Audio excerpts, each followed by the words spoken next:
So ipinakita na po ngayon mga idol ni WBC World Minimum Weight Champion Melvin Jerusalem ang kanyang ilang buwan na pinaghirapan na katawan sa pag-iensayo nito sa kanyang darating na laban sa May 16 sa South Africa sa Johannesburg kontra sa kanyang dati nang tinalo na South African boxer na si Siya Kolwa Kuse. At dito sa larawan na ipinasilip mga idol ni Melvin Jerusalem sa kanyang official social media account, makikita po natin na halos nasa kondisyon na ang pangangatawan nito ngayon at handang-handa na ito sa kailang mangyayaring rematch ni South African boxer Siya Kolwa Kuse sa darating na May 16. At siyam na araw na lang po mga idol ang hihintayin natin at mangyayari na ang kanilang laban. Kaya ipanalangin po natin mga idol na makuha po ni Melvin Jerusalem ang panalo sa darating na May 16 dyan sa South Africa. At ipinakita na rin po niya ang kanyang susuotin sa laban. Sa kabilang balita naman po, bad news dahil kahapon sa bansang Japan, bigo nga pong masungkit ang ating kababayan na si Raymond Yanong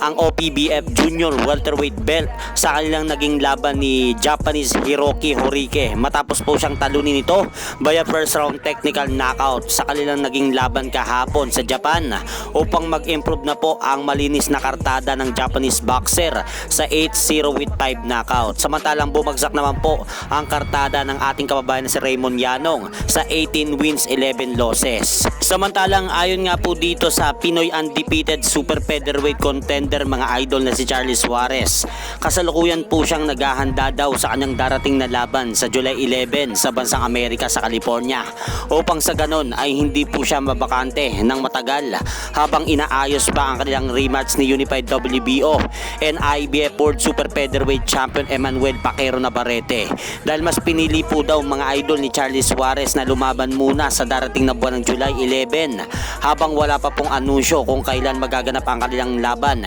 ni Emmanuel Navarrete. At ang matunog nga pong posibleng makalaban daw ni Charlie Suarez mga idol sa darating na buwan ng July 11 ay itong Mexican-American boxer na si Manuel Avila na may kartadang 26 wins, 2 losses, 1 draw with 9 knockout. Kaya ayos na ayos po itong plano ng kampo ng ating kababayan si Charlie Suarez mga idol upang hindi po ito manibago kapag nakaharap po muli niya si Emmanuel Navarrete sa ibabaw ng ring kapag naglaban na po sila. At hanggang dito na lang po muna ang aking update sa mga ganapan sa mundo ng boxing. At syempre mga idol, huwag niyo rin pong kalimutan pakisuportahan niyo naman po muna ang ating munting channel. Maraming salamat po.